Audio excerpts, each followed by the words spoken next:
BMRDA ವಿರುದ್ಧ ಗರಂ ಆದ ಹೊಸಕೋಟೆ ತಾಲೂಕು ಕುರುಬರ ಸಂಘದ ಅಧ್ಯಕ್ಷ ರಾಮಾಂಜನೇ. ಹೊಸಕೋಟೆ ತಾಲೂಕು ಕುರುಬರ ಸಂಘ ತಾಲೂಕಿನಲ್ಲಿ ಹಲವಾರು ವರ್ಷಗಳಿಂದ ಕಾರ್ಯನಿರ್ವಹಿಸುತ್ತಿದ್ದು, ಕುರುಬ ಸಮುದಾಯದ ಸೇರಿದಂತೆ ತಾಲೂಕಿನ ವಿವಿಧ ಸಮುದಾಯಗಳ ಅನುಕೂಲಕ್ಕಾಗಿ ರಿಯಾಯಿತಿ ದರದಲ್ಲಿ ಸಮುದಾಯ ಭವನವನ್ನು ನಿರ್ಮಾಣ ಮಾಡಿ ನೀಡುತ್ತಿದೆ. ಅದರಂತೆಯೇ ಇಂದು ಶೈಕ್ಷಣಿಕ ಸಂಸ್ಥೆಯನ್ನು ಕಟ್ಟುವ ಸಲುವಾಗಿ ದಂಡುಪಾಳ್ಯ ಸರ್ವೆ ನಂಬರ್ 32/5ರಲ್ಲಿ 4 ಎಕರೆ ಜಮೀನನ್ನು ಹೊಂದಿದ್ದು, ಇದರಲ್ಲಿ ಅನುಮೋದನಾ ನಕ್ಷೆಯನ್ನು ಪಡೆಯುವ ಸಲುವಾಗಿ ಬಿಎಂಆರ್ಡಿಎಗೆ 2025ರ ಏಪ್ರಿಲ್ ತಿಂಗಳಲ್ಲಿ ಅರ್ಜಿಯನ್ನು ಸಲ್ಲಿಸಲಾಗಿತ್ತು. ಅರ್ಜಿ ಸಲ್ಲಿಸಿ 1 ವರ್ಷವೇ ಕಳೆಯುತ್ತಾ ಬಂದರೂ ಬಿಎಂಆರ್ಡಿಎ ಇದುವರೆಗೂ ಯಾವುದೇ ರೀತಿಯ ಅನುಮೋದನೆಯನ್ನು ನೀಡಿಲ್ಲ. ಆ ನಿಟ್ಟಿನಲ್ಲಿ ಕುರುಬರ ಸಂಘದ ಅಧ್ಯಕ್ಷರಾದ ರಾಮಾಂಜನೇ ಅವರು ಮರು ಅರ್ಜಿಯನ್ನು ಬಿಎಂಆರ್ಡಿಎಗೆ ಸಲ್ಲಿಸಿದರೂ ಕೂಡ ಇದುವರೆಗೂ ಯೋಜನಾ ನಕ್ಷೆಗೆ ಅನುಮೋದನೆಯನ್ನು ಕೊಟ್ಟಿಲ್ಲ.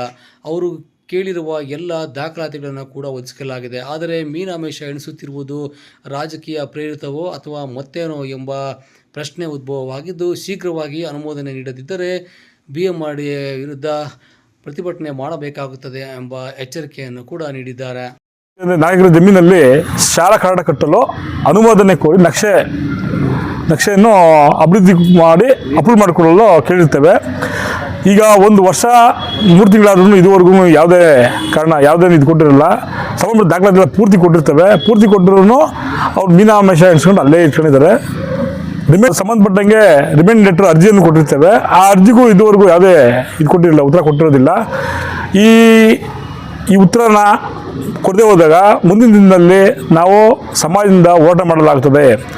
ಏನೋ ತೇಜೋವಧೆ ಇದ್ದರೆ ಹೇಳಬೇಕು, ಇಲ್ಲ ಲೀಗಲ್ಲು ಇಲ್ಲಾಂದ್ರೂ ಕೇಳಬೇಕು. ಲೀಗಲ್ ಕರೆಕ್ಟಾಗಿ ಕೊಟ್ಟಿದ್ದೀವಿ ನಾವೆಲ್ಲ. ಅವ್ರು ಏನು ಕೇಳಿ ಸಂಬಂಧಪಟ್ಟ ದಾಖಲಾತಿ ಒಪ್ಪಿಸಿದ್ದೀವಿ ನಾವು. ಸಂಬಂಧಪಟ್ಟ ದಾಖಲಾತಿ ಕೊಟ್ಟ ಮೇಲೆ ನೀವು ಕ್ರಮ ಜರುಗಿಸಿ ಮೀಟಿಂಗ್ ಮಾಡಿ ನಮ್ಗೆ ಕೊಡಬೇಕಾಗಿರ್ತದೆ. ಯಾಕೆ ನೀವು ಮೀನಾಮೇಷ ಎಣಿಸ್ತಾ ಇದ್ದೀರಿ, ಏನಿದು ಉದ್ದೇಶ, ಏನು ಪಿತೂರಿ ಅಂತ ಗೊತ್ತಾಗ್ತಾ ಇಲ್ಲ. ದಯಮಾಡಿ ನಮ್ಗೆ ಅಪ್ರೂವ್ ಮಾಡಿಕೊಡ್ಬೇಕು ಅಂತ ನಾವು ಮತ್ತೆ ನಿಮ್ಮನ್ನು ಈ ವೇದಿಕೆ ಮೂಲಕ ಕೇಳ್ಕೊತೇವೆ.